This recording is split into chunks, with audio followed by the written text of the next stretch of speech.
Hello, everyone. Welcome to the Ladies of Sosa podcast. My name is Sarah. And my name is Christine. And today we are dedicating this episode to the history of the migration and resettlement of South Sudanese to Dallas or the U.S. in general, because we have some people on our panel who are from different places in the U.S. diaspora. And we were kind of inspired to talk about this because in the last episode that we did in regards to the black tax, make sure you guys go watch that episode. Max, who is one of the co-hosts of Kush Convos, referred to Dallas as the South Sudanese Hollywood. Right. So me and Christine were talking and we kind of like we didn't understand why we were called the South Sudanese Hollywood. With that topic, we decided to kind of pull back some layers and talk about like the history of South Sudanese coming to Dallas in the first place. So in this episode, we will be talking about the South Sudanese story of how South Sudanese ended up in Dallas. So we're going to be talking to longtime residents as well as newcomers, and then getting some community experience from elders, which will be Sarah and I's mom. Yes. So we're pretty much like the historical aspect of it, and then like the new, like you said, like the new terms that are being used for the people who are now moving here, which is like South Sudanese Hollywood. Mm-hmm. And I kind of understand that moniker, but we'll talk about it a little bit later. But for now, we're going to go ahead and introduce our panel. Hi, everyone. I'm Vida. I've been in Dallas for almost 2 years now, but I'm from Kansas City, Missouri. I work full-time as a teacher. I also tutor on the side. So if you or you know anyone else needs any tutoring services for K-12 or in college, let me know. Happy to have you here. It's been a minute since you've been here. It's been a minute. We missed you, Vida. And happy birthday. Ooh, yes, happy early birthday. What are you? I'm going to be 24. Oh, I'm an Aries. Aries. Okay, it's Aries season. That's awesome. Yes. The best. Why are you laughing at me? Why is a Scorpio laughing? That's a great question, because Scorpio men should never laugh. Ever. We're the best. I mean, Scorpio and Drake, me, you know. Drake's a Scorpio? Yeah. That explains everything. Pablo Picasso, you know, me and him share the same birthday. We're geniuses, you know. It's in our blood. Interesting. Go ahead, introduce yourself, Emmanuel. We missed you, Emmanuel. You weren't here last week. Y'all know me, Emmanuel_comedy on Instagram, and everything else is Emmanuel. So, yes, hi, my name is Tariq. Been in Dallas now 6-7 years, in and out. I'm a Power BI business intelligence developer. Awesome. And where did you move here from? So, I'm from Florida, but then I lived in Atlanta for 2 years, and then I moved from Atlanta to here. Yeah, I think that's a great place to start. How did everyone, if you guys have like the background, like how did your family first settle into, because I know you're from Kansas City, so you settled into Kansas City, and for us specifically, for how our family settled into Dallas. Right. Should I go ahead and start with my story? Yeah, how did you migrate to Dallas? How did your family end up in South Sudanese Hollywood? Okay. So it sounds ridiculous, right? Right. But we're going to figure out where that came from and if that's even applicable to Dallas. It's not applicable. I hate that name so much. We don't get into it. Oh, my God. So, this is the information that I got from my mom and my brother, because I got here when I was 1 year old. Oh, yeah. okay. So my family got here in August of 1994. So I literally had turned one like a week before we got to the United States, in Dallas specifically. But obviously, as a refugee of war, you know, my family was fleeing the war in Sudan like everybody else was.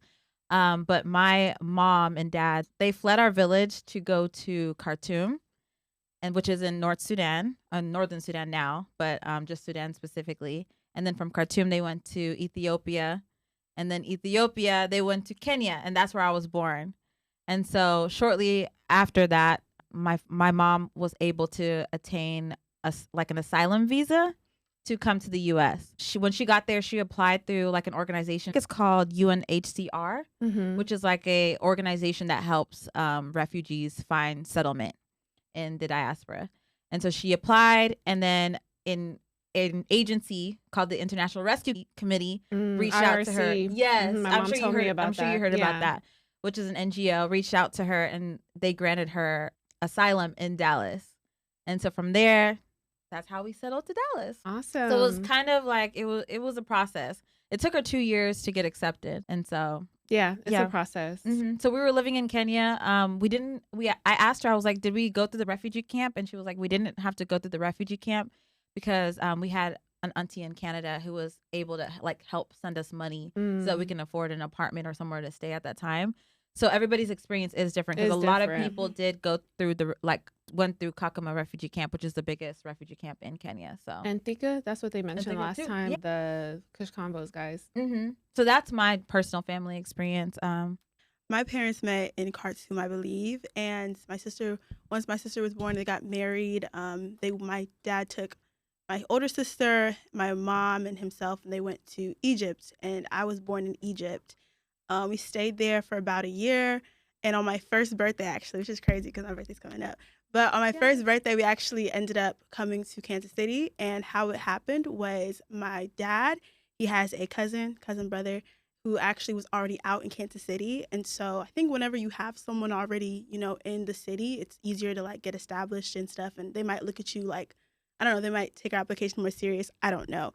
But yeah, so he was able to come to Kansas City, and we joined my cousins and my uncle and aunts that were already living in Kansas City. And so, yeah, that was our journey. I don't believe we ever stayed in any refugee camp. Ever. I don't think so. And we had an organization, Don Bosco, which is still an organization in Kansas City, and they do a lot of services for refugees, immigrants, stuff like that to this day, where they're just helping us get started, get on our feet, stuff like that. So that's how we ended up in Kansas City. Awesome. I love that. Daniel, how did you end up in Triple D? Wow, that's crazy. No Diddy. But now when I about it. Triple D. If you know, you know. Yeah, you have to be from Dallas. See, Pause. Go ahead. It's not pause anymore. Pause is out. But like, yeah, when I'm Triple D is in. I was born in Khartoum. My pops was the reason why we came to America, because I think I was like 4 years old. Or no, I was like 2 or something. And he was basically working like 3 jobs. It would occasionally come to the house because I was living in Abyei at the time, and I would go back and forth from Abyei to Khartoum, and my pops would be working Khartoum. And then one day I was watching like a play or something, and I saw the play, and it said something about America, and then I was talking to my dad, and I was like, what if we go to America? And then my pops was like, okay, maybe. And then, so my dad worked, he ended up going to Egypt, and for like about 6 months, he said for the first 6 months he was in Egypt, he was living with my uncle. He couldn't find any work, and basically at the last moment he prayed to God. He was like, God, if you really want me to be here, I'm away from my kids and I'm away from my family, and give me something. And so he eventually found a job, and he worked in Egypt for about a year, like 1999-ish, until all the way to like 2001. And then he got us to the States through the refugee asylum, whatever. He basically barely made it, because when the dude looked over the paperwork, he was all like, look, some of this stuff I don't believe, but I see that you have, number one, my brother Juju, who had been born while my dad was away, and it was me, and then the person that was filing the paperwork, he's like, I don't really believe you, but I see that you have kids, and just promise me one thing, you will at least get your children educated when you go to the country. My dad was like, yeah, that's not a problem, yada, yada, yada. So he brought us to the United States, and then my first day here in the United States at like 6 years old, I had all of our information. Like, I'm talking about our social security number and like all our green cards and everything in my hand in the car, and I lost it. So for the first 6 months, my dad and my mom were stressing out. They didn't blame me, but it was my fucking fault, right? And I had slid the paperwork underneath the car seat, and when they asked me where it was, I was like, right here. And I looked underneath the car seat, and it wasn't there. And so for the whole time, for like about 6 months, we were scared we were going to get sent back to Sudan. And so, yeah, like we eventually got That's an interesting story. I love that. That's different. Yeah. So what did you guys end up doing with, Oh no, we eventually got our green cards and everything else like in 2007. Okay. And then I got my citizenship right when I turned 18, so it was 2014. Nice. So. Nice. Love it. Jacksonville, Duval County. Very nice. How'd you end up in Duval County? So I was born in Juba, and my father remarried, so moved to Khartoum, and he remarried again. So we moved to Cairo, and we was in Cairo for about 3 years while he was studying law. So we was there. No, we was in Cairo for like 4 or 5 years. So my other younger brothers, they were born in Cairo. So that's kind of how we learned English and Arabic, because we went to San Luanga Catholic school, where I was the number one student there for 2 years in a row. I do always put that out. Oh, I love that. I love that. Come on, Flex. A true story. Okay. I don't So believe after You don't The believe teacher said The she top does of my not believe class. you. yeah, I was that's just the on things top of the saying. class 2 years in a row. I believe Oh, I that. didn't even say that. I also believe you were a bully too. Ooh. I No, believe I that. wasn't. Yo, I you were No, bragging. we wasn't. You were Because definitely he was bragging. bullying us. So Called him a When? bully. You This do. day. That man is a just bullied soft us heart. before. You know what? Go ahead. Not Don't a soft co-sign his heart. behavior. Like, He's a good man. We Thank bully you. because we I love. appreciate it. We love because we okay, bully. okay. I don't bully. I don't bully. All right, San Luanga. So after San Luanga, I guess he did the paperwork, because he was already in law school, so he knew the paperwork as far as to get in. I think it was through the refugee. It was some refugee. I know when we came through the airport, we had the bag that said something. That And- bag, dog.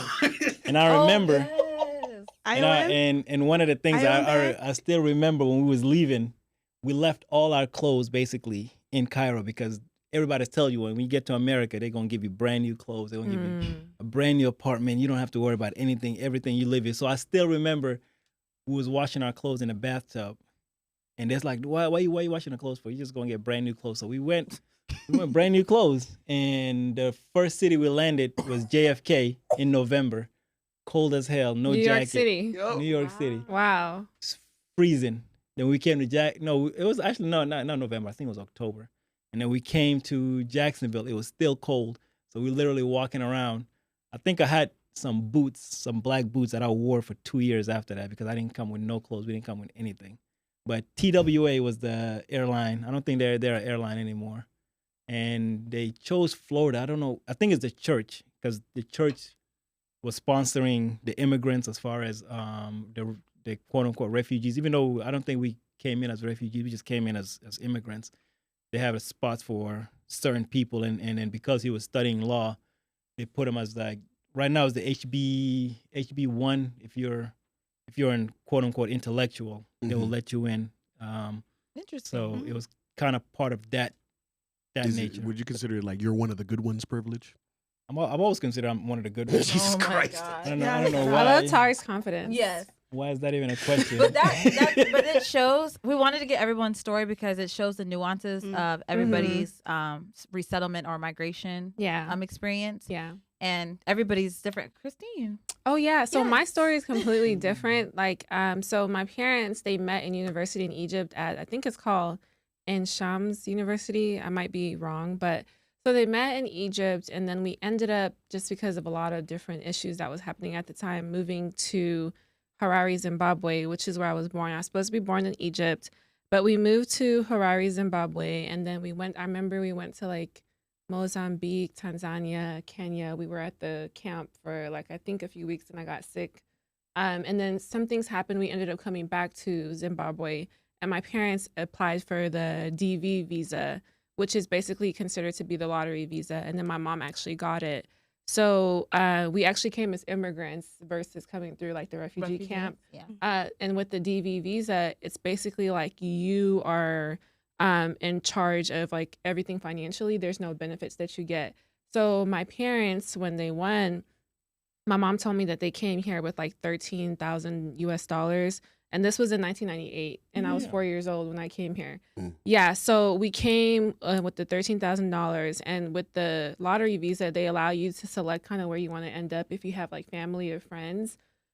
So you get to kind of like choose, which is one thing that she mentioned to me that's different than coming through like the organizations. So my uncle Ladubari, he actually was in Dallas, and I had some family in Rochester, Minnesota. Shout out to my cousin Susie, but my dad specifically said he didn't want to go there because it was too cold and snowy. And my dad's actually a civil engineer. Smart man. Yeah, and that wasn't going to work with his work, because I remember as a kid when it would rain or anything like that, like they can't work because, you know, civil engineers, like a lot of construction jobs and stuff. So yeah, we came here, and my mom, she wants to stress the fact that like we didn't get any benefits from the first month we came here. They had to pay rent. And yeah, I'm just so thankful that we came to Dallas, because I always think like I could have been, from Minnesota, you know, and I just no, there's nothing wrong with Minnesota. I'm just saying my life could have went completely different. Yeah. And so we came here, and my parents, I remember, like, it was very, very hard. My dad worked nights, my mom worked during the day, so it was tough. But my mom, she actually got a job for a refugee and immigration resettlement service. So she's been working there going on 24 years. 24 years will be this fall. Yeah, she kind of graced me with explaining the whole process of how refugees and immigrants come to America. And like growing up, I've seen her thousands of families at this point, like getting them from the moment when they first come here to like ESL to job placement and all, like the whole process to get people acclimated. That's basically how I ended up in the great state of Texas. Very proud Texan. I love Texas so much, and I wouldn't want to be from anywhere else. I love that. Yeah, I damn love right, it. we wouldn't. I do want to ask a quick question. Yeah. Two of you have said something about camps. What is life in those camps? Because I always hear people talking about the refugee camp, but I don't know. Is it like houses? Is it a tent? What is happening in those refugee camps? I was a baby. I don't know about Sarah. I don't remember. Sarah came here as one. I didn't go to the refugee camp. Yeah, that's true. Because, I had family who sent us money. But there are tents. You are put in a tent, basically. And yeah, it's tough. It's life in refugee camp. You get rations and stuff, so they'll give you, I don't know if it's like rice, beans, whatever. You have your tent, and then they'll interview you, and then you have to kind of wait to go through the process to see if you get accepted or denied. Like, you know, so. How do you get mail? Does the tent have numbers? My mom did say that, like, because she didn't go through the refugee camp, the process of getting resettled into the U.S. was a lot longer. Because I think it's like, you know, this is more. Yeah, like we had priority. Our green card. How long did it take you to get your citizenship? Because I remember, I think I got mine's middle school. I got mine's like college. Oh, it okay. It took a long time. Yeah. So, whoa, damn. Yeah. I remember going and swearing in and doing the whole with my little American flag. Yeah. But I think part of it was also the process, but also maybe us just taking our time to apply and all of that. Yeah. But, my dad did not play, girl. I remember as a kid, you know, the little thermostat with the shy, like we would go early, like 4:00 in the morning to like the center. Cause you know, you have to wait in line. Yeah. And we would be waiting to like go through the process he was on it about them papers. He was like, we need to get our citizenship. But the thing is, the citizenship, you're supposed to get it like when the parents get it. If any kids that's under how 18, I got mine. Yeah. That's what happened with me as well. Like I never had to go through the process of like becoming a citizen because my parents were citizens. So I automatically was nationalized. Yeah, my mom got her citizenship after I was already past 18. So I had to do the process myself. So did y'all have a green card when you first got here, or when did you? Yeah, we had a green card the whole time until my parents got their citizenship, and then I got my citizenship the same day as them. Like we all went. Perfect. I remember they pulled me out of school. Everything. It was so exciting. That's so perfect. Yeah, I had to do the process separately because I was. So could you all work? Like if you wanted to get like a job, if you were like 16 or something, could you work? Yeah, you can still. Yeah, I had a green card. Okay. So, yeah. I had a lot of white homies. Work authorization. So I worked illegally anyway. Oh, so okay. Okay, well there you go. That's a different experience. For sure. Right. Here's the thing. I got my green card in 2007, so you got to think about my parents were working as legal aliens for the first. Alien is wild. Yeah. My dad had That's two what jobs. we call it. I don't like that though. Like you're out of space. And I'm glad you said that, Manuel, because the struggle when you first come here, especially if you're not getting benefits, like you said, your dad had two jobs. Like my parents, it was rough at first. Like I would not see them both at the same time because they worked totally opposite shifts, and it was really hard. So whenever they say like immigrants, like pulling yourself up by the bootstraps and doing what you have to do, I think Africans and immigrants in general, they take great pride in being able to like make a way for themselves coming from like the camp or, you know, like whatever situation back home. So could we talk about like how was our living situation when we moved to the US? That's a good question. Like, yeah, I can talk about Dallas. Everybody lived in apartments back then, and everybody lived on the same, like in the same area. If you know Park Lane, you know, Townie Center. I used to live there. Town you center. know, Town yeah. center. That's where I used to live. Wait, what was the name of the apartments on Park Lane? The Park Lane Terrace, or what is it? No, There was a lot Park of them. Point. There's Park Point. Everybody knows about Park Point. I lived on Maple Avenue and, Okay. and Arroyo. Oh yeah, Yeah, yeah. The whole North. Everyone lived in North Dallas. Everyone lived in North Humble Dallas. beginnings. Yeah. And that was, we always talk about the community. Everyone would have stuff at their apartments. It'll be like 60 of us in like a 2-bedroom, Yeah. like basically the size of this studio or something. But the community was never stronger. But my brother told me that like we had got an apartment maybe through like an NGO, and it was like real small, like with secondhand furniture, and so like everything was really basic. But I mean, obviously we're so grateful, to be in America, to be in America, like outside of like escaping a civil war and like actually starting a new life was just. We were so grateful that we have the opportunity to find work and like make money and like just excel in our lives. What was your first experience of being in America? Because I remember mine as like a 4-year-old. What was your first like America? Like I'm in America. Oh my gosh, I don't really remember just because I was real young when I got here. I was Oh yeah, you were old, so one. Never mind. I was like anybody else remember? Yeah. I will tell you, He was like a my baby. first experience. Like so the church did bring us. I forgot which church it was. I never went to it, so I don't know what it was. But I do know back then it was like with the food stamp, they didn't give you a credit card. It was like literally coupons. Oh yeah, I remember that. So you had to go to the store. But when we came to the apartment was semi-furnished, and in the fridge, I do remember that's my first time eating this thing called Country Crock margarine butter, and it was the most in delicious, the little gold, the most delicious thing I've ever tasted in my life. Just butter. It was just butter, and then you put some honey. You might, but it's the most. Right now, I cannot eat it for nothing. It's horrible, disgusting. But why did you like it so much? The saltiness. Because it was brand new. Like for me, I didn't realize you can mix that with honey. We didn't butter and honey. We had that. We had honey in Cairo, but we didn't have margarine.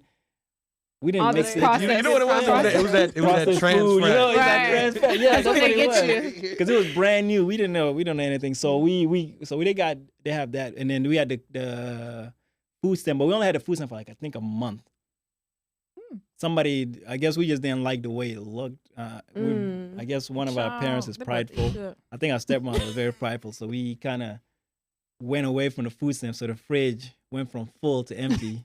Africans are prideful. Oh my God. God. Mom keeps mentioning we never received any food stamps, any benefits, any nothing. That is so true. Yes. So within like a month, 2 months, the food stamp ended. Gone. So everybody was working. I think I was a 10. I was 9 or 8. So I wasn't working. But my first job was until like I was like 14, 15. But in the beginning, you go to school, and my first time going to school, like it was my first time actually seeing other black people, because we didn't have Sudanese people in Jacksonville. There was another family in our apartment. That was the only family we knew. But in our school, we didn't know anybody. So when I went to elementary school, they put me in the 5th grade first with my sister. But then afterwards, they said, "Oh, you're too young. We got to put you in the 4th grade." And I remember we walked in the hallways, and it was my first time seeing another black person. I was like, "Wait a minute, y'all do exist." And then he looking at me like, "Oh shit, y'all do exist." So we looking at each other like, we didn't know because in Cairo, the only black people is like the Michaels, Mike Tyson, Michael Jordan, and Michael. What's the guy? Jackson? What's the singer? Michael Jackson. That's the only 3. I mean, Mike was black half of his life. Yeah, Mike.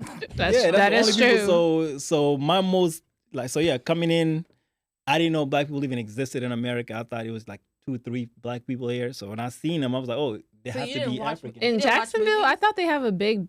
Maybe it was the area that the you movies. were in. The movies in Cairo is like the Young and the Restless. It's all Musa Celebs and all these. There's no black people in the Young and the Restless back in the 90s. So, Yeah, no. I used to watch the hell out of it. Okay, Yeah. so you really we didn't didn't know there was black. There was no black. We only knew Tupac. We knew the musicians, but that was back. There was no YouTube. MTV was not really putting out black people anyway. So the only music videos you see is Tupac, maybe, and then maybe Michael Jackson, and then you see Mike Tyson. So you knew in your mind you're thinking there's maybe like 6 black people in America. And so you thought it was like mostly white people? Yeah, I just thought it was just white see. people, because when I came to JFK, it was all white people. Landed in Jacksonville, it was all white people, and all I seen was white people. So I was like, I seen all because our image of America was basically when we watching the sitcoms, not the sitcoms, but soap operas. Mm-hmm. That's what we thought America was. People rich, walking around with suits. that's kind of our image of America. We didn't really know the poor side of America. I don't know about you, but my version of Cairo. So fun fact, the reason why we came to Dallas was because of Texas Walker Ranger. Oh my God, I love Texas. Yeah. What's his name? Chuck Norris? Yeah. Is that really why you came? Yeah, because so I was watching an episode of it and I was like, I see that black dude with the cowboy hat and the boots. Yes, I forgot. And my dad was like, okay, so I'm gonna apply, but would you want to go to England or Canada, Australia, England, or the United States?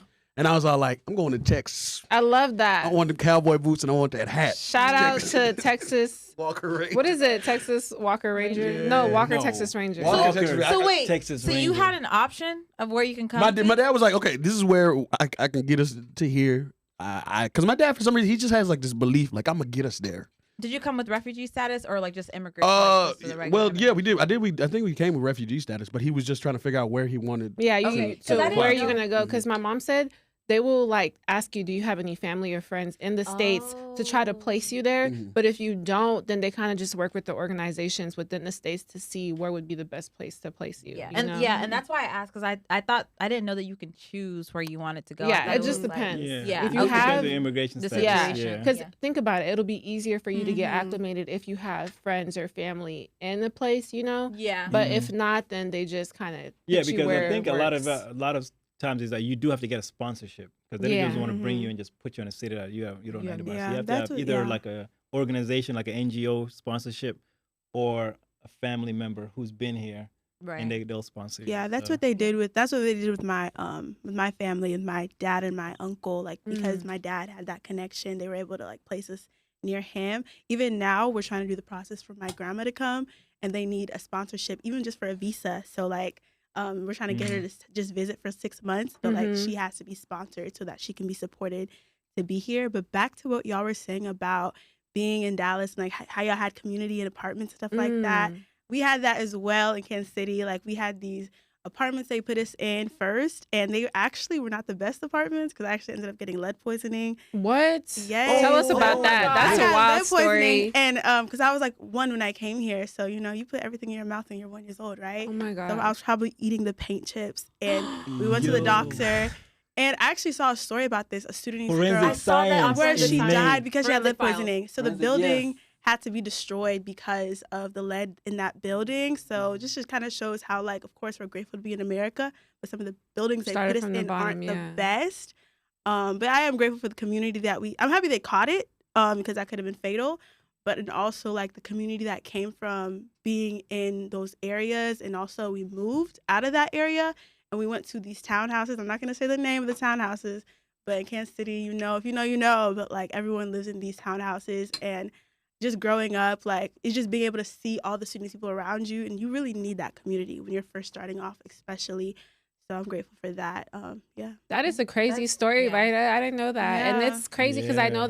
that Kansas City is another Big hub. area with like a big population of South Sudanese. Mhm. So it's interesting. I really want to hear your experience later, having come down from Kansas City to Dallas, like that whole South Sudanese Hollywood thing. We'll Yeah. revisit that again. Yeah. But what was your first memory? How old were you when you came here? I was 1. Oh, so you would Yeah. remember. Mhm. I remember You were mine. so young. Because I was like 3 going on 4, but we had to stay in a hotel when we first came before we got our apartment.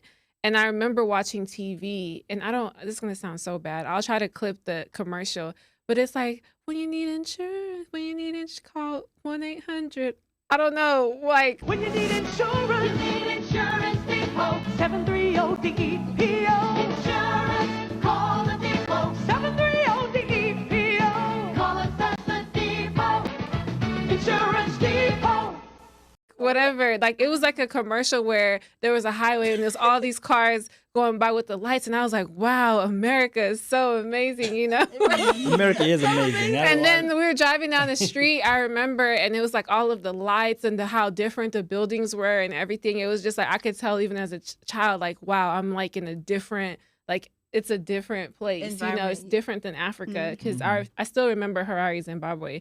So yeah, it's just, I'm very grateful no matter what. Every country has flaws, but very proud to be American and for the opportunity that America gave my family and I, because I still talk to my family back home and it's like, dang, that could have been me. Like, like nothing's wrong with it, but I just see how much of a blessing it is to be able to have grown up here, and like all the opportunities, especially for women that we have, is unmatched. So yeah. And it's interesting to see like the different dynamics of like the experiences when it comes to age, like because you I mean, it's just a few years, like 4. Yeah. But you remember, you have like memories of and like he was talking about going to school and all that. And I remember when, like, because we came a little early, like kind of people had come before, but it was still not a lot. So I remember being in school, and then South Sudanese people would come, especially in Dallas. There's a lot of them that came here, and they would come to my school. And I remember like one of them was in my class, and they would make me pair up with him, and he still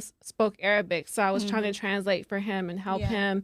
And like acclimate him. And even like one of my friends, Sharat, she moved to my school in 3rd grade, and we were in the same class. So it's just like you really gravitate, especially if you see another South Sudanese person. And even my best friend Janet, we met in kindergarten. We were the only 2 dark-skinned Black little girls in the class. So we used to pretend to be one another. And I don't know how they used to get us mixed up. Colorism, I don't know. And we all look alike.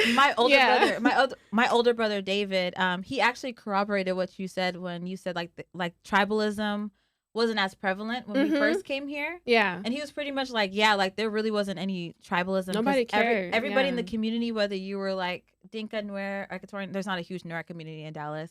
But whatever tribe you were from, like he said, there used to be barbecues every weekend. All the people would like cook, like get together because you're saving money. Groceries, that's the only socializing that you had, Exactly. So anybody's birthday, anybody's whatever. It's just like an excuse, like, okay, this weekend get together. We're at Gisma's house. But do you think there's tribalism in Dallas? I don't think there's tribalism in Dallas. I think everybody just hang out. In 2013, when the Civil War happened, I think it did. There is spark. tribalism. Yes, there was. There was, for sure. I think it was like more so from on the internet, like people expressing their opinions. And There's been tribalism, even it's like always been there. Yeah, I remember growing up when like Bebo and High Five and all that. I think it had kind of got into the younger generation too that were a little older than this. So it's like it was present. It wasn't like at the forefront because all the community events at that time, everyone would come, I remember, and the different tribes would come do their tribal dance and whatever. Because we needed each other. Yeah, so I feel like once we got on, it's like everyone became all like, I don't say like everyone's like, okay, I'm gonna do my own thing. I'm gonna move over here. I'm not gonna come to the church. I'm not gonna come to this. I'm not gonna come to that. Everyone just kind of did their own thing. But when the Civil War sparked between the Dinka and the Nuer, it was up for sure. That did spark like I think like a new wave in the diaspora where it's like people had their opinions and they shared it, and I'll just be like minding my business on Facebook, and then whoop, Dinka people are like, or I'm like, I knew this person, I grew up with this person, and then like they specifically say like Dinka people have did this, and I'm just like, so I feel like, or Nuer people are doing this, and I feel like that's me, like I'm like, oh my gosh, that's me, you're attacking me. I felt like that was personal, like I took it personally. Oh yeah, well I can see that. I can see that. I'm saying? Where it's like where people will specify tribes and say, well, they'll say like Dinka people or Nuer people or whatever the case may be. So I'm like, oh my gosh, like from both sides. Yeah. I was probably one of those people. Did I? Oh yeah, we love the honesty. Neither, so I write. No, we're not gonna say no names. Oh, don't do that because you know they're gonna be watching. They're gonna be watching. Shout out to my guy. But y'all was really harsh on harsh on the internet though. I was harsh on everybody though. I didn't pick no sides. It was harsh from both sides though, because I feel like there was little jabs being thrown. But I think that was a crazy time, and even till now you can see like look at the churches.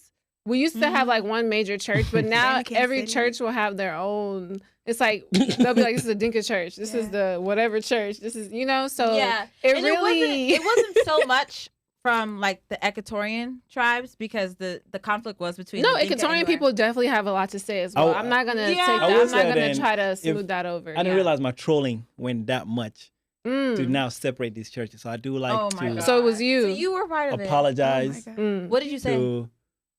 I said a lot of stuff. Mostly about Kansas City, Iowa, and Nebraska. Those churches. Okay. Those 3 states. First off, are you go to church? Like you yourself? No. Okay, I don't go to church. I have a theory that I didn't say nothing about the church. I said some people about those communities. Kansas City, Nebraska, Iowa. What did you say? Okay, they said church. Yeah. Just say what you said. So what did you say? Tell the people. I gotta go through my Facebook. Don't be scared. You were changed man. I ain't no change man. I'm still the same man. I can tell you that much. I still No say growth. those same Top of the things. class. I just don't say it as much. Which is No why I believe you're a elevation. CIA agent. No, I have no a theory evolving. that Yeah. Could Well, be. you are funded by the U.S. government. That's Could what be. you I are. love, Oh my I love, God. I love the United States of America. so yeah, I mean, at that time, the 2013 time, I felt like it was just very sensitive because everybody was expressing their like grievances online, which is really cool. But I feel like everybody was so emotional. It was Yeah, so well, people were emotional. losing family members. I think that's Yeah. what fueled it a lot. Was like, I might not have a problem with you here, but back home, like my family's being killed, my people being killed. So I feel like it kind of just spilled over It did. here, Yeah. you know. So That be, yeah, and that I was think- a lot of it. I think like with the language, it was just so broad that even everybody's getting offended. You Yeah, know, like you yeah. know, and like not and I'm just gonna separate Equatorial. I feel like because it was Dinka and Nuer. So Nuer people had something to say about Dinka people. Dinka people had something to say about Nuer people, and I'm from both tribes, and I'm like, oh my gosh, yeah, I what do you didn't know do? how to feel because I'm like, you know, I've lost people from both sides, but it's like Mhm. also like I didn't like the tribalism that Yeah, was just that's happening. a weird place to be in. Yeah. You know? Yeah, and then I mean the Equatorian tribe did jump in there. Ooh, I have a question Y'all did for you, jump in there. Sarah, because we'll come back to Equatorians, Mm-hmm. but you being half and half, we've had people comment and be like, yeah, I know Sarah's half Nuer and half Mhm. Dinka, whatever, but that don't matter. We still need someone to represent the Nuer voice, which we are still looking for. So if you are Nuer in Dallas and want to be on the podcast, please do. Yeah. But how do you feel about people basically feeling like, even though you're Riding the half, fence. you're probably more so on the Dinka side? Well, I mean, I feel like my dad is Nuer, like fully Nuer. But like David said on one of the episodes, Mhm. he was pretty much adopted. Her older brother. My older brother David, we were pretty much adopted into the Dinka tribe from our grandfather. Mm. And like obviously my mom is also Dinka, so your mom is the one who raises you, like, Right, and yeah. like, you know, you pick up a lot from your mother just because Mhm. they're usually the ones there most of the time. Right. And so my mom is Dinka, so I do feel like connected more to my Dinka side just because of the language, even though I can't speak Dinka fully, but I understand Dinka more than I understand Nuer. Like Nuer, I just know Male, Malmagua, which is like the greeting. Mm-hmm. But my Dinka side, I can understand it more. Right. But truthfully, I do feel proudly both tribes yeah, and I think just- it's important just- to point that yeah. out because I feel like it's like the elephant, like in the room. Mm, Yeah. keep very good commenting. question. Yeah. No, So yeah, it is the Very elephant good in the question. room. But I do feel proudly both tribes. And my uncle, who's my dad's brother, works in the government, and he's representing as a Nuer, Mm, as the Nuer tribe. okay. You know, Shout out to him. So shout out to my uncle Marial Benjamin. But yeah, it's just because of like how I was raised pretty Right. much and like what I picked up. And plus in Dallas, like Christine said, there's not a lot of like Nuer people in Dallas. Mhm. So I don't have the opportunity to actually engage and talk to a lot of Nuer people. I actually engage with more Equatorian people in Dallas Yeah. because there's more of them here.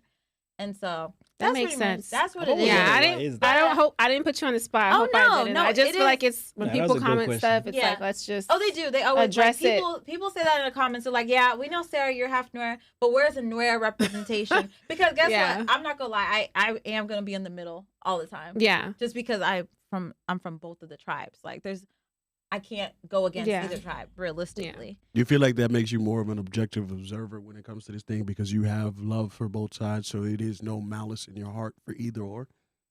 I personally think so, but people might not feel that way. They might feel like you're riding the fence because you're seeing from both sides. But I think it makes me more objective personally because I don't want any side to get hurt, and I don't have no issue with either side because I'm from both. If I Right. was just one, then I might, Yeah. have a lean. little bias against this tribe or this tribe. But since I'm both, I feel like I have to like represent, or I feel connected to both. That makes So, sense. And I yeah. notice you exclude Equatorian people sometimes from the conversation of like the who be talking crap. Mhm. But I have to say, as a Equatorian person, I mean, Equatorian people definitely have a lot to say on the issue Mm-hmm. as well. So it is a Dinka Nuer thing, but Equatorians are very much like South Sudanese, and they have Yeah. a stance on the conflict as well. I and feel they're like Equatorians, like you guys resonate more with the Nuer community. Mm, No, we're resonating by ourselves because our hands are clean. Your hands are clean as Our hands crack. are Whoa, where is this going? Yeah. I mean, I do agree that Equatorians probably do resonate more with newer people. I will say that. Yeah. From my observations. I agree. That's fair to say. I have seen that in my Yeah. observations as well.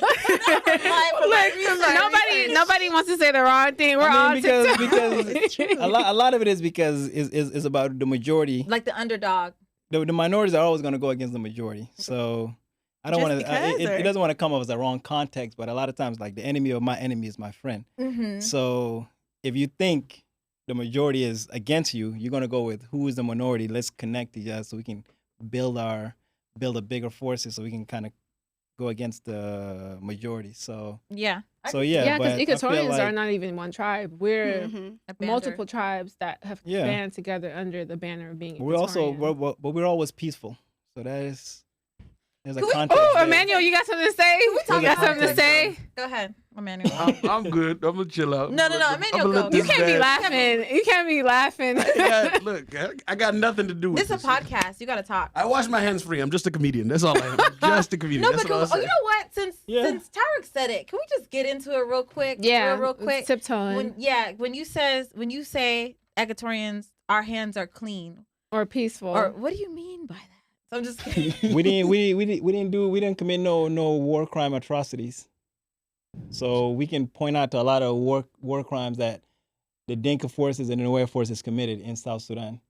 So, and that's the thing. So I've heard that narrative as well, like reading through the comments, because you know how we talked about the situation in Nebraska, the diaspora, South Sudanese diaspora in Nebraska, and there are some people who were in the comments who were saying, yeah, this is true, and the narrative is true about like the community being more violent, but it's two tribes specifically.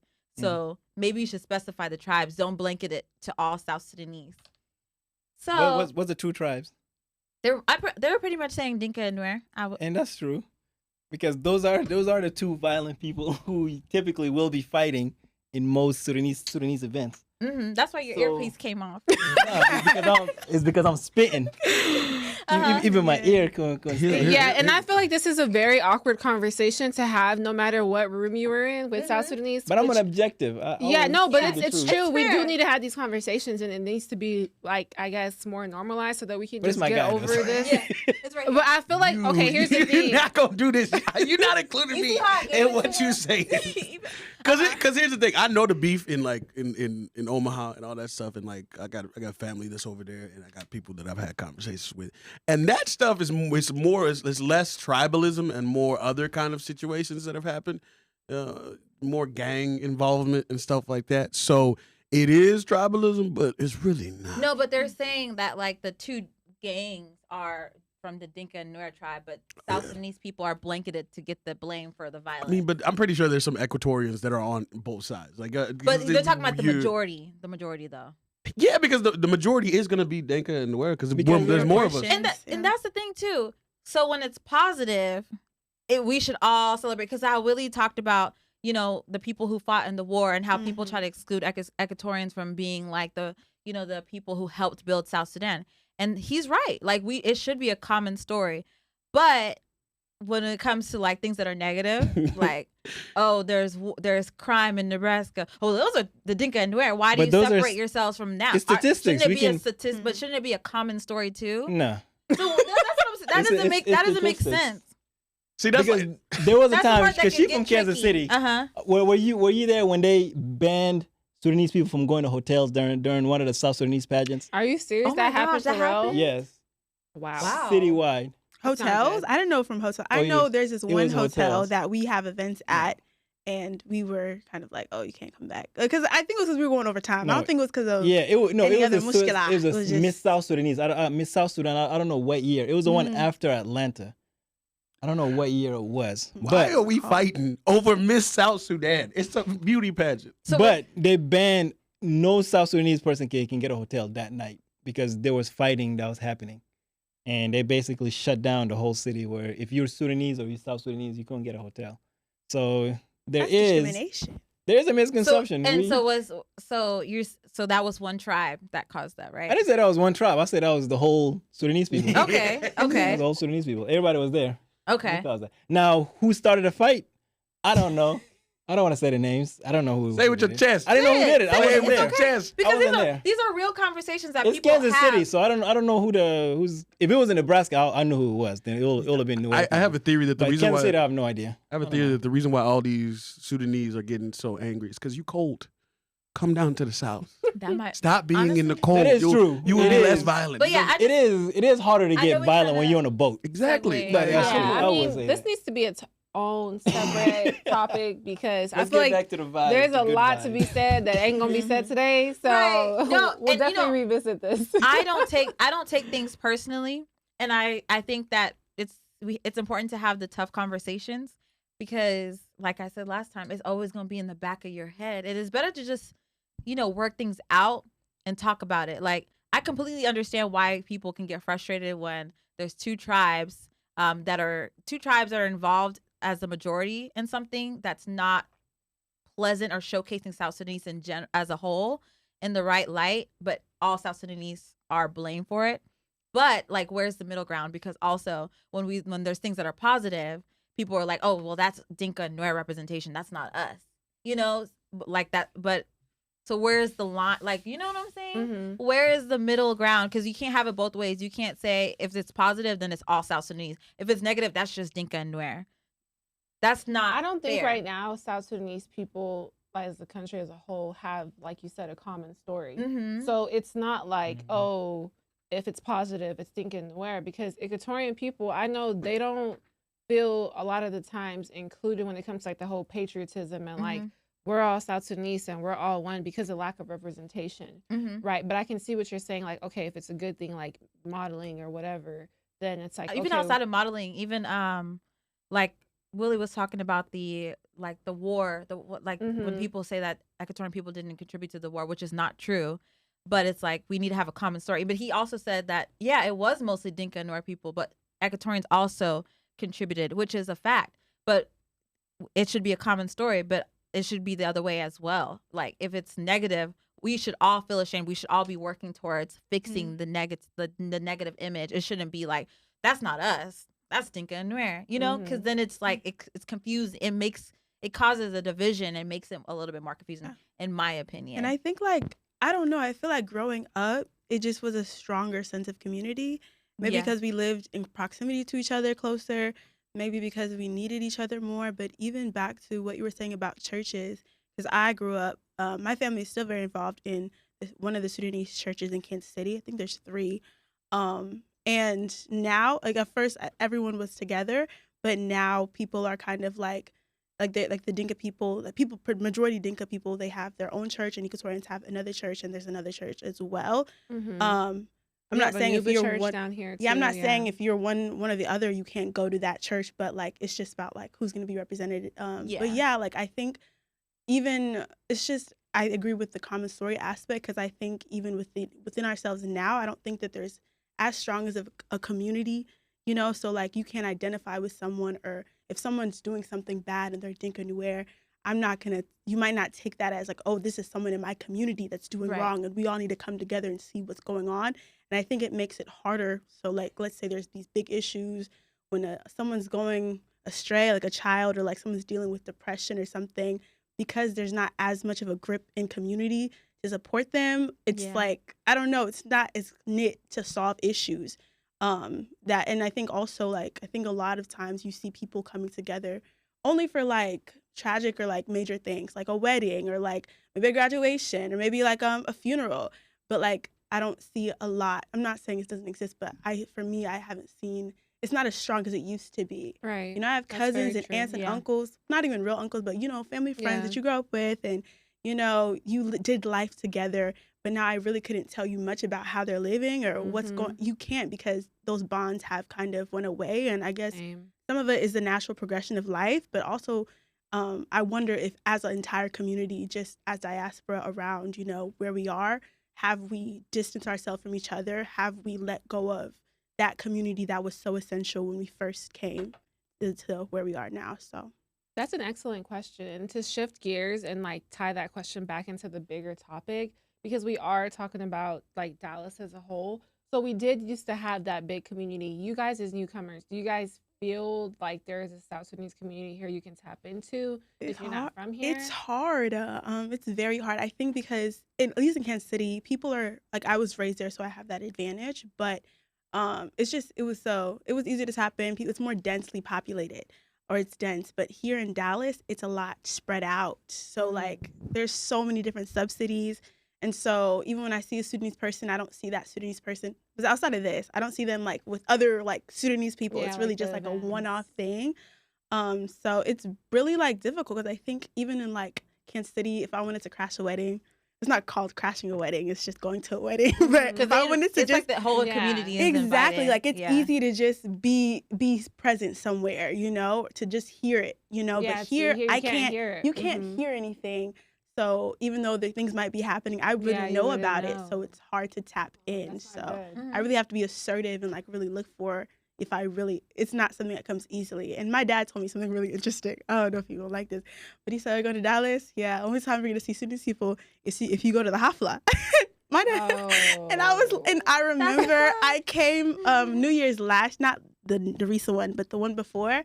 I remember I went to a hafla. I just went out and I was like, wow, like this is where the Sudanese people are. My Yeah, dad we was out here, right. man. We out here. So And that's why we're gonna get into the South Mhm. Sudanese Hollywood. But So why does it Tarek only? apparently knows who came up with that name. I do wanna I kinda- really want to yeah. know. I do know. as Yeah. we don't have like a word for people from Dallas. Do we? Is it like because Houstonians? What are Dallas? Dallas niggas. Triple Dallas, Dallas. I don't say no triple D. As people from Dallas, we want to know, how did Dallas become known as South Sudanese Hollywood for other South Sudanese? So the word itself, and I'll kind of go with the perception of Dallas. So living in Atlanta, like when I got out of the Navy in Atlanta, we didn't really. I traveled a lot of states. We didn't really know about open bottles or not BYOB. Mm. So when you see that's when like a lot of it was like Instagram, Snapchat was popping. And when we're in Atlanta, Jacksonville, Florida, when we go to get a section, we gotta pay for the section. We gotta pay for the bottles. Mm. So usually we got like what 1, 2, 3 bottles maybe. But Dallas people, Houston people, even though there wasn't a lot of Sudanese people posting in Houston, but Dallas people post, they got like 10 bottles. So we're like, who are these people? Like, what are they actually doing there to get 10 bottles? We didn't know it was BYOB until we actually flew in and chilled. Like, wait a minute, y'all just buying the bottles and bring it in. But the whole the South Sudanese Hollywood, a friend of mine, and I did message her, and she told me I can say her name.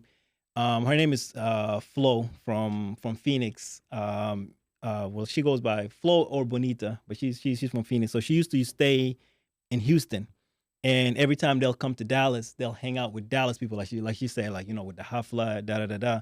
And she always say like the people in Dallas, they act all bougie, like they're better than everybody. And he was talking to somebody who's a prominent. He's now a prominent club promoter. So she was talking to him, and he's like, why does people acting like they're so bougie? Why they acting like they're Sudanese Hollywood? And he kind of paused. He's like, wait, say that again. What you just said? She's like, South Sudanese Hollywood, like they act like they're celebrities. So the next year, that's when they started the South Sudanese Hollywood boat parties. And Wasn't it even like a promotion team? yeah, Like it a was the team? next year. That's when Yeah. it started. But the emphasis of the word itself happened in that conversation a year before. And that's kind of how the South Sudanese Hollywood came about. There's a lot of things to dissect here. Right. Wait, but that's just Yeah. a normal Dallas thing. Like everybody from Houston and everywhere else always says Dallas is bougie. Yeah, that's true. Yeah. Like if you're But a I'm- Texan, yeah. people from Houston say that Dallas is and it is because Yeah. I've lived in both cities. Dallas is a bougier city. Yeah. But Yeah. I don't know. That's kind of crazy. So one thing about the BYOB, Dallas is a city of hookah lounges that people don't understand. Atlanta. We actually started But hookah lounges in Atlanta. With Dallas, it's like if you're gonna go out like to multiple places in the night, you're gonna end up at a hookah lounge at some point, whether it's after hours or like at some point in that night, you're gonna end up at a hookah and it lounge. don't end. Yes, like and 8, it doesn't end 9 in the till morning. the sun comes up, and it's BYOB, right? Yeah. Like you just first come, get your section, and it's like bring your bottles and stuff. So that's probably where y'all were getting confused, thinking it was like a No, we club. knew that's It and wasn't we a knew it was club, it was a confused. hookah We lounge. knew it was crazy because we went to hookah lounges Yeah. in Atlanta and we brought our bottles. No, we Mhm. didn't bring our bottles. We bought the bottles there. Oh, okay. So there was no BYOB in Atlanta because every establishment, if you're trying to drink, you have to have a license. In Texas, you don't Mhm. need a license if somebody drinks in your establishment. So a lot of these Middle Eastern people, they kind of bypass that by saying, "Oh, it's halal. We can't serve alcohol." No, you just can't get a liquor license. That's what it is. Don't try to use Well, damn. religion because you're still letting people drink in your establishment. Yeah. But what they did was they just allowed it. Now back then it was easier and it was simpler. Now it's basically I might as well just go to a club and buy a bottle. How much I'm paying just to bring a bottle into Now the they club. charge for cups. Yeah, they charge ice. for cups, Everything, ice, Oh my entries, goodness. sit Everything. down. Yeah. Because they're Okay. trying to compete with the clubs. But like we always had clubs. So, Yeah. you know, buying a bottle would be the same as it was in Yeah. Atlanta. But in the Yes. hookah lounges, now they're taxing for everything. And Yeah. yeah, It was that I could popping, see though. that. I mean, So it's we still got better- that. We got that. Nah, that Dallas name was because of popping like parties. 5 years ago. It was a spot. I to really be. want to talk about the Dallas is bougie bo- aspect. Dallas is From, so boring. other South Sudanese You feel just like confirmed it though. What? You confirmed that y'all bougie. no, well that's like a Dallas thing, like in general as Nah, a y'all city, was not bougie. just for South Sudanese. But I really want to know. So other South Sudanese people think that people in Yes. Dallas are bougie. Yes. That's crazy. Yes. I mean, I can see that. Especially the men when we try to talk to the women here in Dallas, they look like we country people. Cause you are. How y'all beefing over cornmeal? It's Omaha, Nebraska. I'm not from Nebraska. You Why need to get the you looking Midwest at me? people on this, Right, Emmanuel. right. Let me Okay, step okay. foot in the Sarah, Uh-huh. do you think that we're bougie? In Nah, Dallas, yeah. Thank you. But here's the I thing, mean, but y'all I- two are bougie. Yes. The I can hosts only are speak for definitely bougie. myself. No. We can name names. All of y'all bougie. That's not Everybody. his name. I don't think we're bougie. I don't know. What is- I'm what just is a your regular hood definition nigga. of What, yeah, what is I feel like we bougie? have- like not going up to people that you're not really cool or familiar Yes, with. yeah, I think y'all that's too not good. bougie. Like other Sudanese too good. people. Can we not be shy? That's Can we a not? generational No, thing, I it's feel not like. shy. No. What is You bougie? know what? I I feel think like you're too good. No, I think y'all are. Let's shy. address that. I feel Y'all like are that shy. that is a you thing, not the No. other person thing. Because No. you can sit here and think like, oh, that person thinks this of themselves, but you're not that person, so you don't know. That person could be just I'll chilling. put in this. Because I've had people tell me, "Oh, you're so I thought you were bougie."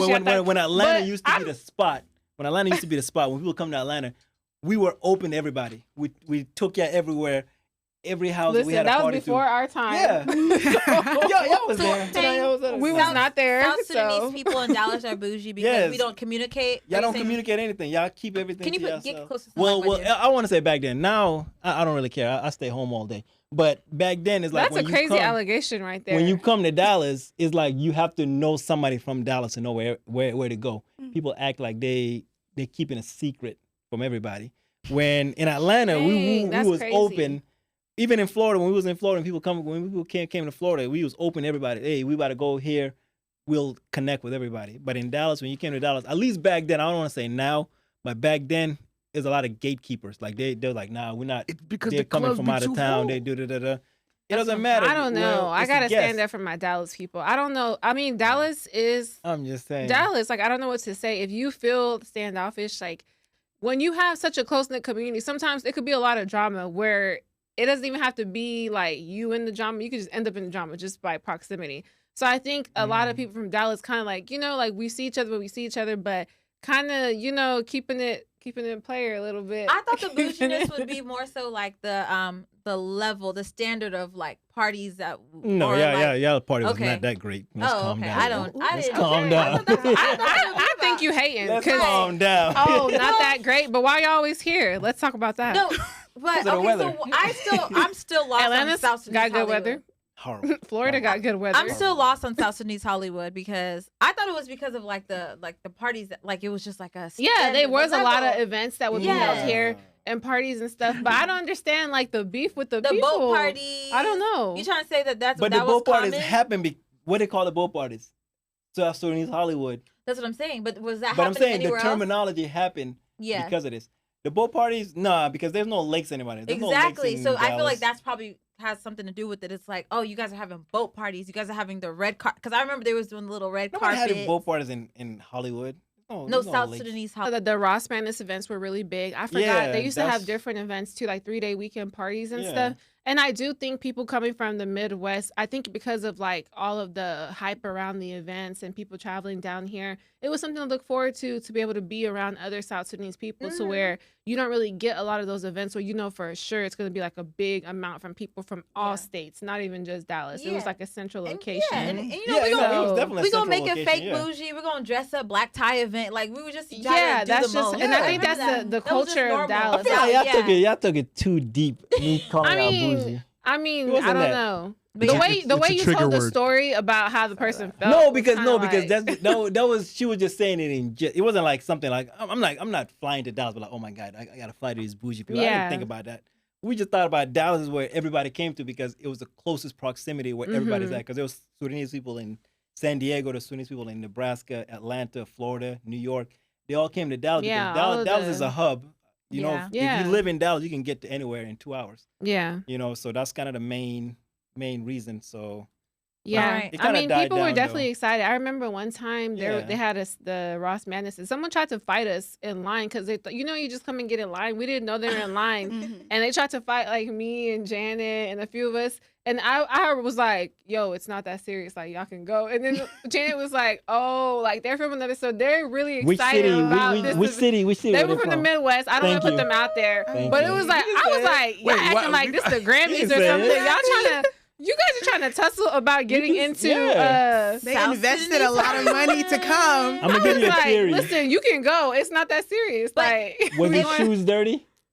it was girls. Nah, you ain't gonna do Anybody in that. the I'm audience? gonna give you. No, that's a theory I got. If you ever go to a place and you see a guy with dirty shoes and a dirty shirt, he's gonna fight somebody that night. Oh my God. Stay away from that guy. Well, I mean, or if he just has some Air Forces that are all black. Black. Oh, That's true. I agree with and, all and they black broke it Air in. Forces. Oh no. You gotta stay. See, but here's my problem with it. It's like when people fight in those parties, they never really fight the people that can fight. They only fight the people that they know they can. Oh my gosh. 'Cause they're Okay, so bullies. now y'all Like going. they really ain't. So about if it. anybody knows like why South Sudan, like Dallas got the terminology. I just gave you of that the South terminology. Sudan- You gave me. You know, It's 'cause they Florida. take my Florida, You did, Florida but if you said it. have another story or if you have like Florida from experience, Phoenix let said us it. know. Let's Still talk doesn't about the pros and cons of living in Dallas. You're I would say the fine. con is what Tyreek said about the reputation of being bougie. Can't even be like mind your business no more. No, that's what I'm saying. You cannot control how you're perceived by others. Exactly. It's like everything. Like- even if you stay away, you're minding your business. Oh, it's But because, if you approach a person from Dallas, they will be the nicest person ever. They might not come up to you first, but like, cause that's weird. Like, you know, to just come up to strangers. yeah, You gotta read the room and like, okay, like if you like are introduced or there's some type of opening there, then Yeah. of course like you're more But than you know, welcome. we Sudanese, we aggressive. We approaching like I think it's just different approaches. don't I approach me. I I'm hate not, how I'm silent not you nice. are today. It's bothering me. I'm listening. I'm enjoying the conversation. Emmanuel did say, why y'all so pressed about this bougie thing? Like, cause like it's That's what okay. that's That what means Emmanuel you're a told city, because a it's city something full of that's been hustlers. reoccurring a lot. So at a certain So point, it is it's true like, then. all right. I mean, Ooh.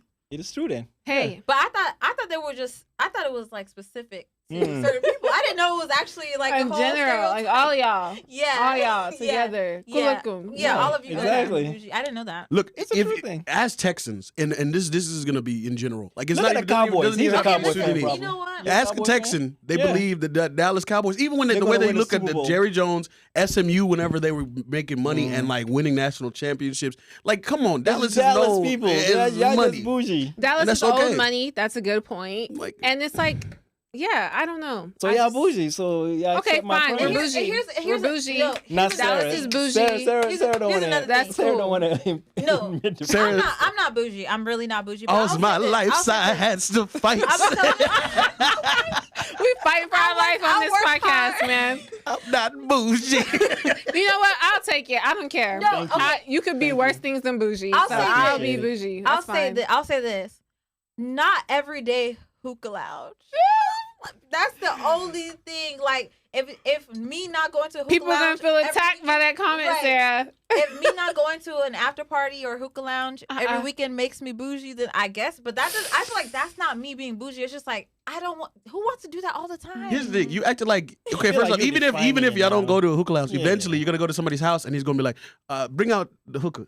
I Yeah, I here's drive the with my con. hookah. Here's the perfect con. Here's the con. Go Talk ahead. about the image of Tyreek in his forward F-250 and him just smoking a hookah, and you just pull up on him, and you see this big black man. Tarek is actually bougie. Yeah, if Tarek, we you are really bougie. want to get into it, Yeah. but Sarah, Thank go you. ahead. No, there's nothing wrong. There is nothing wrong. Okay, with I hookah. like that. He said thank you. And you over here talking about us. So there's nothing wrong with hookah, because that's part of our like Sudanese culture. But I feel like sometimes, can we hang out and mingle and like associate with each other outside of like just the party scene? And because Tyreek bougie, so he need to have his indicator on. Yeah. just in case there's any We trouble. could. There's actually a bookstore. It's called a bookstore in downtown where I go to a lot, and there's no hookah there. You can read a book and drink coffee. No, I mean it's not But even you about see how you never invited none of us? That's what I'm saying. That's what we're talking about. But right I feel here. like the party What are we scene, gonna read because together? of South Sudanese Hollywood, We talk. we're known for our party scene, and that's kind of like all South Sudanese and our community. Wait, what are you talking about? I'm just gonna write a Pride and Prejudice remake, but it's about Sudanese people, Denka and so Boer. not everyday hookah, basically. Yeah, Sarah, that's it. Okay. Not everyday hookah. and I am gonna embrace the bouginess terminology from now on I'm not because bougie.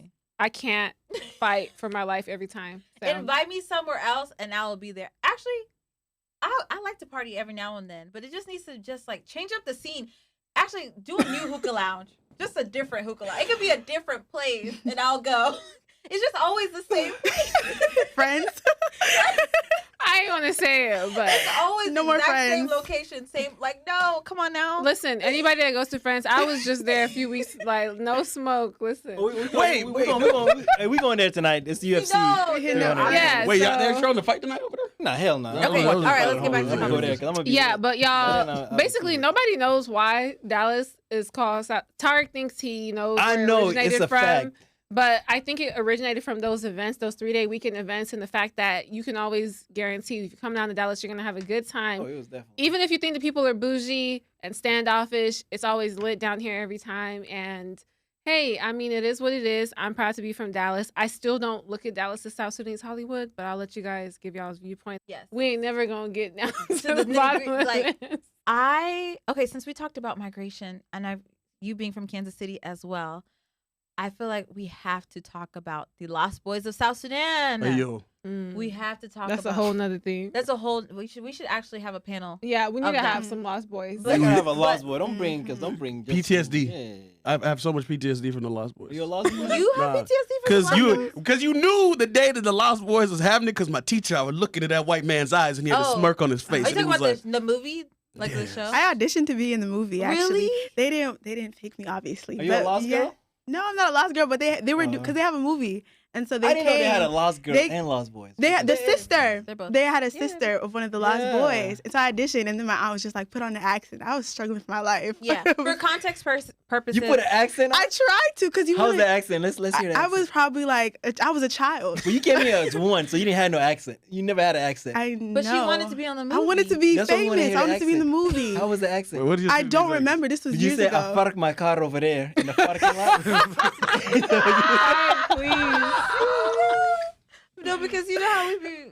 That is a The please in mushroom. the He chose violence at the end of the episode. That's crazy. I feel like that's accents tribalism. though. You speak tribal. I don't know He how. said he but I admitted feel to it. He said How he, you turn that to I tribalism? don't know. I just want to I want problems. Wait. Tyreek. because what accent is that? For Huh? I parked my car in the parking lot. Because I you know do they be feel like I'm rolling the like hell that. out the I my do. uncle. Oh, we know who his accent it is. They change a But piece we of have so F's. many accents, though. I feel like there's not just one Sudanese accent. We have a lot my of. favorite thing is when you hear a country be Sudanese, guys. Like when we say Sudanese. Masakin, I'm always, it makes me laugh every single time. No, too much. but when we talk about migration, I do feel like we have to talk about the Lost Boys of South Sudan. And we should have a full panel with them. I actually did invite one, but they couldn't make it today because it was last minute.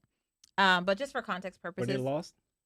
Anyways, just for context Yes, purposes. Does anybody want to talk about the Lost Boys or have any context? I just got PTSD. Every Sudanese person had to go through Oh this. my They god. turn off the lights, and the first thing you hear is that damn music, and then a person that looks like you in the whole class like, Emmanuel. But there's nothing Gosh. wrong. Okay. No. We're not. The Lost I Boys, feel let's like give the Lost I feel Boys like their we do respect. need. Let's I give think, them yeah, their No, I think there's we need- complete utter respect for them. No, I love them. Every single one of them. Thank you for what y'all did. Y'all put more recognition in the Sudanese area. But let me tell you something. In a black school in the United States, that was a week of roasting that I had to fight for my fucking life. Yeah, I mean, so just for context I'm not purposes, so the Lost Boys of South Sudan were a group of boys who were fleeing the civil war in Sudan during the 80s. And so like the Islamic forces at that time were bombing like a lot of the southern villages. And so they couldn't go back to the villages, so they fled. And a lot of them fled to the eastern, like the East African countries, like the bordering countries. They went to Ethiopia, stayed there for a little bit, and then at some point they had to leave Ethiopia and they went to the Kakuma refugee camp, where a lot of them were seeking asylum, just kind of like the same process that we tried to do. Well, not the same process, but the same thing. Like we were trying to find our settlement in the U.S. They just went through a different process. And so they fled and they went through so much, walked by foot to these countries, to Ethiopia and to Kenya, and took several months for them to get there. A lot of them died on the way there. People, like half of them died on the way there. Some through like, crossing the rivers, like starvation or getting shot at by, just being involved in the war. It took a lot of resilience for them to get to where they are now. And they came here in the early 2000s through the Bush administration. And so they were a huge part of like South Sudanese also being resettled into the U.S. And they helped a lot of people too. When they resettled here, they would help people back home. They would send money back home. And through their resources or through like word of mouth, they would get people from South Sudan to come here as well. So they were a huge part of settling into the U.S. With everything that they went through, a lot of them got their degrees, started their careers. And so they're just a huge inspiration to us as South Sudanese people who've been through more than us. Like I feel like there's nothing that can compare to what they went through in my life. And they were able to excel and be whoever they wanted to be in America. So we had to bring up the Lost Boys of South Sudan because I feel like they were an important part of this conversation. And hopefully we can have a panel. That would be amazing. I remember them like being a child and obviously my mom working for the refugee organization, like just seeing them when they came over and like my mom telling the stories. I think there was like a whole documentary. It was kind of funny because they were not acclimated to live in America. Do people go to the refugee? I cannot tell.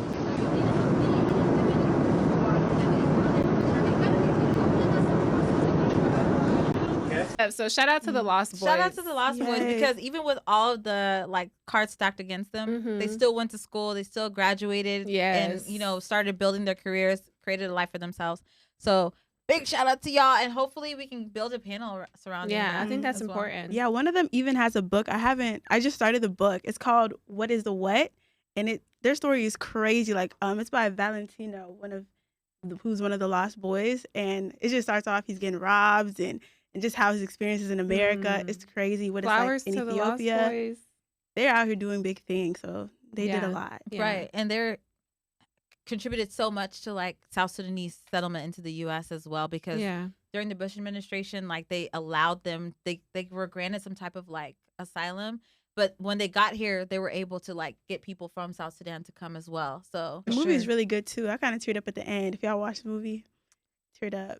Yeah, we definitely so recommend good. you checking out the book and also the movie. Are there any other like resources out there from Lost Boys? I would assume. I think there was a so. movie that just came out about them, like 2016, 2017 or something. With what's her was name? Reese Witherspoon? Reese Yeah. Witherspoon. Was that a Lost Boy movie? Yeah, it was. a Yes, Lost it Boy was. movie. It was. I want to plug the So Elite Yeah, go ahead. basketball organization because the last episode there was a little controversy surrounding the narrative of like the South Sudanese in Nebraska. A lot of people didn't like that, it's like we're continuing the narrative of like violence and gangs. And I'm sure I think there is truth to what Max was saying. And I think what he was trying to do was like create a solution and help the community. But also he wants us to also share like some good parts or good people in Nebraska who are doing great things. So I wanted to shout out So Elite. But I do know that there is a lot of great Sudanese athletes that have come out of Nebraska and then just in general. Go ahead, talk about it. And like we appreciate y'all and like what are y'all doing because the environment for all I joke about y'all fighting over cornfields, it is like a situation where y'all are in. It's the environment, not the people, and that's just what generally is going to happen when you have no resources, you ain't got money. You're gonna do what you got to do, and like as a person who has seen it and has been around it, who has people who are in jail, who has people that are out of jail, it's just let's just focus on building and being better. And I love to see all of the athletes that y'all are producing and are pushing out there. Awesome. Well, we are going to go ahead and wrap it up. But just to summarize this episode, we talked about a lot. We talked about South Sudanese Hollywood, our individual journeys coming over to Dallas or Jacksonville or Kansas City from South Sudan and how our families got here. And just the Lost Boys, a lot of things in between. Any final thoughts that anybody wants to give before we wrap up? I want to say a lot of times, like, the term FOB was. I was literally thinking about that fresh off the boat, but I didn't want to say it. Yes, and like making fun of January 1st because that was the day that was given to people who didn't know their birth dates because it was lost during the war. As adults now, we have to we have to look at things. Certain jokes and certain things like for the reality of the situation behind it. It's really not funny. And we all are immigrants. So whether you came on the boat or the plane or the train or however you got here. And I wanted to say that like that was a bar. Let me find out rapping. Period. Let me step up and help my brother Drake because everybody decided to gang up against him. And so he needs some reinforcements right now. He need a ghostwriter? Damn. No, he does not need a ghostwriter. He got it. Wait, who needs a ghostwriter? I did not pay attention to what just being said. You missed it. It's gone. The moment's passed. American citizens, huh? Huh? Taking sides with a Canadian. Wait, what? Not just Tyreek. I remember me and Tyreek, we had a conversation on this. Y'all check out the next episode. We're going to get into this on the next episode because this is good right here. Right. We got Mr. Cole. So no, doing the research on this conversation and this topic, it gave me a whole new respect for like the Lost Boys and what people will call the FOBs, just because they went through a different process than we did. Because at the end of the day, they just fled the war and like decided to walk and run. We just had a different process, but we all ended up in the same situation in the same place and different places in the diaspora. And I think it's just important to like highlight the people who like literally they paved the way for resettlement as well. That's my favorite part of the episode. So whether you're in Australia or the UK or wherever in America, please comment how you got here. Like, how did you get to America or Australia or wherever you are right now? I think that's so interesting because everybody's story is so different. So please share that. And I got a great idea. I would love for them to like maybe they record their story and then send it in to the ladies of Sosa and we could post it on the TikTok and social media. Great idea. Just Sosa stories of the day, and we can just hear make from it y'all. a challenge. Go ahead, Emmanuel. Yeah. The Sosa challenge. The Sosa challenge. Let's go. How did you get to whichever country you are in the diaspora? Did you go through camp? Did you go through immigration and get a lottery visa like me? How did you get to where you are? a lost boy or lost girl? Right. Like, let us tell us your story. Send it in to us, and we will make compilations and post it. And Thank you. That was a great idea. Mm-hmm. Question. It's your birthday. Oh, yes. Coming on Monday. Yes. What are you grateful for turning 24? I am grateful for life. I'm grateful for just, like, as I moved here by myself, and I feel like I'm really, like, able to create any life I want to have for myself. And it was crazy at first. Like, it was like, what am I doing? Like, but then I think of my parents, and I'm like, wow, they literally left everything they knew to come to America where they only had each other and I guess some family. So I feel like it's just that immigrant spirit just in me. And I just feel like anytime I feel like I'm not as far as ahead as I want to be, I'm just like, wow, like I am so far ahead. And this is just the beginning. So I'm really excited for just life in 24 and hopefully it's the best year yet. I hope so. You have a lot of best years coming. Wait, so your age coincides with the year? Don't even put my people can do math. Okay, that is cool. I never can. Is it the 2000s, baby? Yes, you're gonna love your mid-20s, and like as you get into the late 20s. But 2080 is gonna be rough. 28. 2080 is crazy work, dog. Ooh, 24 was my favorite year. Lord have mercy. I love 24. And I loved how we talked about this topic on your birthday weekend. Yes. Because it kind of like, you know, the sacrifices that our parents made for us to get have here. this life. Yeah, because you would not be having the same life right now. It's wild. You don't know. Like, even though I always say like I could have been raised in any suburb and had been the same person, I feel like that's not true. You know, if I was raised in Des Moines or That's what I was Omaha, saying. I might be part of the gang. You don't know. I'm joking. Oh, I'm joking. no. Cut. You know, Yeah, but we just got you. everything shapes you. You know, you don't know. Yeah, exactly. Like life just shapes you differently. And shout out to the sacrifices of our parents. Wait, we got to sing her happy birthday in Arabic. Sana Hilwa ya Jamila. Sana Hilwa ya Jamila. Sana Hilwa. Tariq is such a hater. It's my birthday, Tariq. Sana Hilwa ya Jamila. What? That's what you said. Well, I'm not happy singing happy birthday, Guys. Ida. 24th. You guys wish our girl a happy birthday in the comments. Please, Make sure you please. like, comment, and subscribe. And of course, tell us your experience with migrating to the U.S.